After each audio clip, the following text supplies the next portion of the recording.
19h à Paris, bienvenue si vous nous rejoignez sur France 24. Voici tout de suite les titres. Dernière ligne droite pour la Tunisie, la campagne s'achève ce soir avant un second tour très attendu dimanche. Les deux finalistes, Moncef Marzouki et Beji Caïd Essebsi, s'affronteront pour le fauteuil présidentiel. Plus de 5 millions d'électeurs sont attendus aux urnes. Les Tunisiens de l'étranger ont déjà commencé à voter. L'offensive d'Islamabad 3 jours après l'attaque d'une école pakistanaise. L'armée a intensifié ses opérations près de la frontière afghane. Les militaires affirment avoir tué plus d'une cinquantaine de rebelles. Après la mort de 132 enfants, la population, elle ne décolère pas, elle manifeste contre les talibans. Et puis le rapport Garcia sera finalement rendu public, tout du moins en partie. La FIFA se laisse le droit de choisir les éléments en question de l'enquête sur l'attribution des mondiaux 2018 et 2022. Le patron de la Fédération internationale de football, Sepp Blatter, prévient, pas question de revenir sur la désignation de la Russie et du Qatar.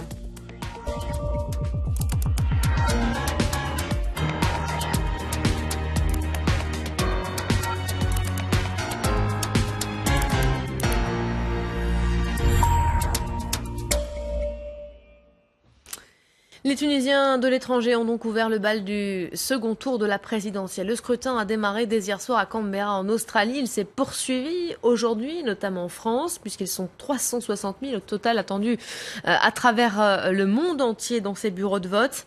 Dimanche, ce sera la dernière ligne droite. La Tunisie, elle va emboîter le pas. Plus de 5 millions d'électeurs devront choisir entre le président sortant, Moncef Marzouki, du parti Ennahda, et Beji Caïd Essebsi, du mouvement Nida Tounes, un dernier candidat présenté comme un rempart contre l'islamisme et qui demeure aujourd'hui encore le grand favori. Son portrait tout de suite avec notre correspondante Marine Casalis.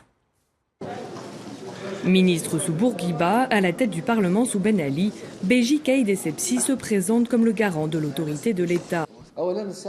Premièrement, j'aimerais le retour de l'État. Mais quel État? Un État de droit dans lequel les citoyens et les citoyennes soient égaux devant la loi. Et un État juste pour que tout être humain y trouve ses droits, et pas un État de favoritisme. À l'inverse de son adversaire, il s'affiche bien entouré, fier du soutien officiel de plusieurs partis. Il a le sens de l'État, Deuxièmement, le sens de l'union également. Vous voyez cette image-là, je ne pense pas que Marzouki peut réaliser une telle image. Les partis qui le soutiennent n'osent même pas le soutenir donc devant les médias en public.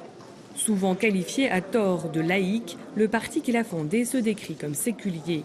Nous sommes un parti qui n'est pas anti-islam. Nous sommes un parti qui est contre l'islamisme, c'est-à-dire l'effort politique d'utilisation de l'islam pour des fins politiques. Mais nous considérons aussi un parti séculier. Et quand on dit séculier, on n'est pas contre la religion, nous sommes tous musulmans.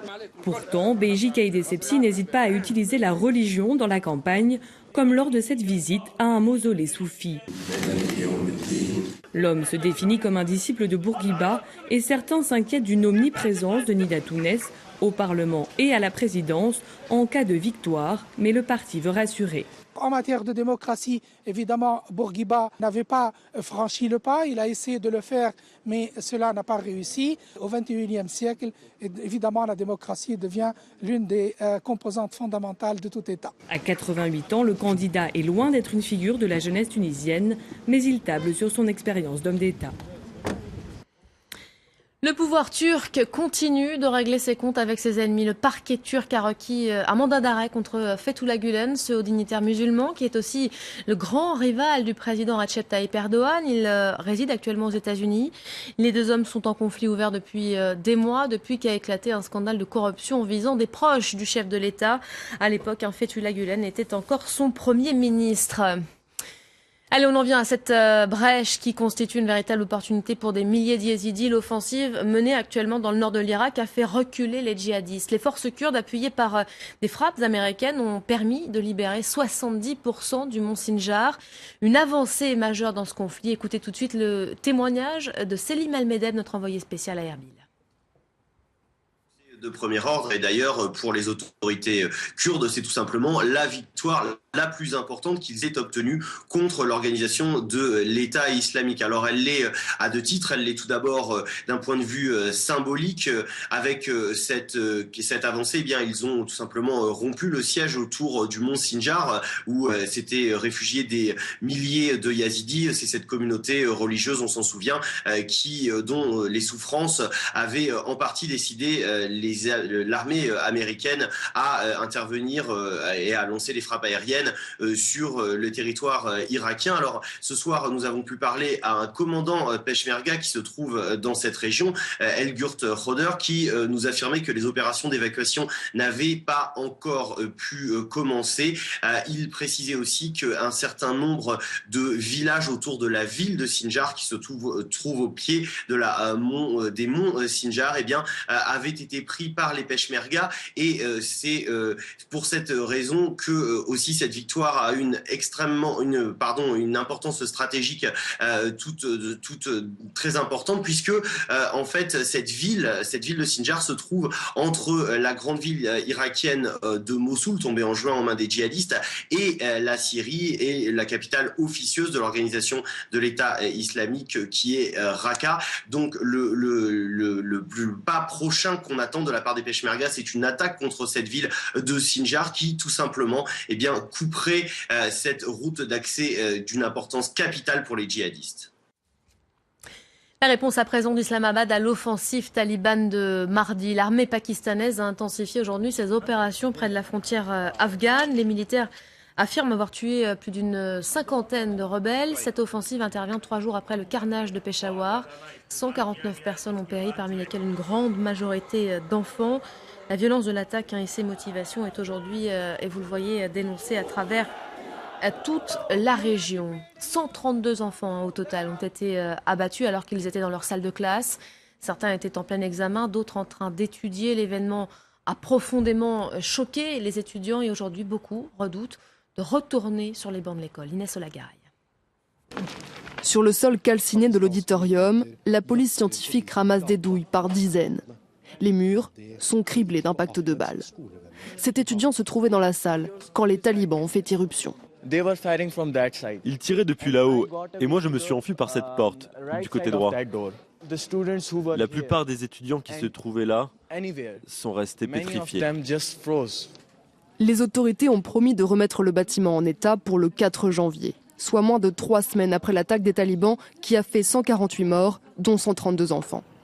Pour les rescapés de cette école publique de l'armée, mais aussi pour beaucoup de collégiens de Peshawar, retourner en classe est une épreuve.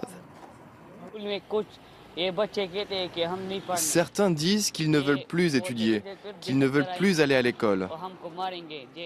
Ils ont peur que les terroristes reviennent et nous tuent tous. Beaucoup d'enfants sont morts dans cette école et ceux qui ont survécu ont très peur d'y retourner. Aux portes de l'établissement, les habitants continuent de déposer des fleurs et de prier devant le portrait des victimes. Ce massacre est incompréhensible. Nous n'avons aucune réponse pour expliquer un tel acte. Même nos anciens restent sans voix. Cette tyrannie a choqué chaque enfant, homme, femme. Il y a des règles, même quand il s'agit de ses ennemis. On ne doit pas s'en prendre à des personnes âgées, à des femmes et à des enfants. À Islamabad, les autorités ont mis en garde contre d'éventuels assauts contre des bus scolaires. Les écoles de la ville ont renforcé leur sécurité. Certaines organisent également des exercices pour apprendre aux élèves comment se comporter en cas d'attaque. De gros soupçons pesaient ces derniers jours sur la Corée du Nord. Washington accuse désormais publiquement Pyongyang d'être responsable de la cyberattaque ayant visé Sony. L'enquête du FBI a conclu en la responsabilité de la nord-coréenne. La Chine pourrait y avoir également participé. Cette attaque contre la firme américaine avait conduit, souvenez-vous, cette semaine à renoncer à sortir le film The Interview, un film dans lequel les journalistes recrutés par la CIA doivent assassiner le dirigeant nord-coréen. Ces mots à présent, je m'engage à rétablir la réputation de la FIFA. L'intention très louable est signée Sepp Blatter, le patron de la Fédération internationale de football. Il se dit prêt à briguer un 5e mandat alors que son dernier est régulièrement contesté. Il a décidé pour cela de reprendre la main sur un épineux dossier, le rapport Garcia, qu'il va finalement rendre public. Mais attention, sous certaines conditions. Antoine Mariotti. Le coup d'éclat de Michael Garcia a finalement porté ses fruits. 2 jours après que son enquêteur en chef ait claqué la porte, la FIFA a accepté de publier son rapport sur l'attribution des Coupes du Monde 2018 et 2022 à la Russie et au Qatar. De forts soupçons de corruption pèsent sur ces 2 attributions. L'instance internationale du football a donc décidé de jouer la transparence, mais de manière appropriée, selon son président. Oui, nous devons publier ce rapport. Mais on ne peut pas le faire nous-mêmes. Nous allons demander au comité d'éthique de le publier. Mais il ne pourra le faire que si l'article 36 du Code de l'éthique est respecté. Ça veut dire que toutes les investigations doivent être terminées. Mais cette transparence a ses limites, car le rapport d'enquête pourrait ne pas être publié dans son intégralité, et aucune date n'a encore été fixée pour sa diffusion. D'autant que si les accusations de corruption sont avérées, les responsables impliqués pourraient dormir tranquilles, ou presque. Il faudrait une procédure pénale, puisqu'on est dans des actes de corruption.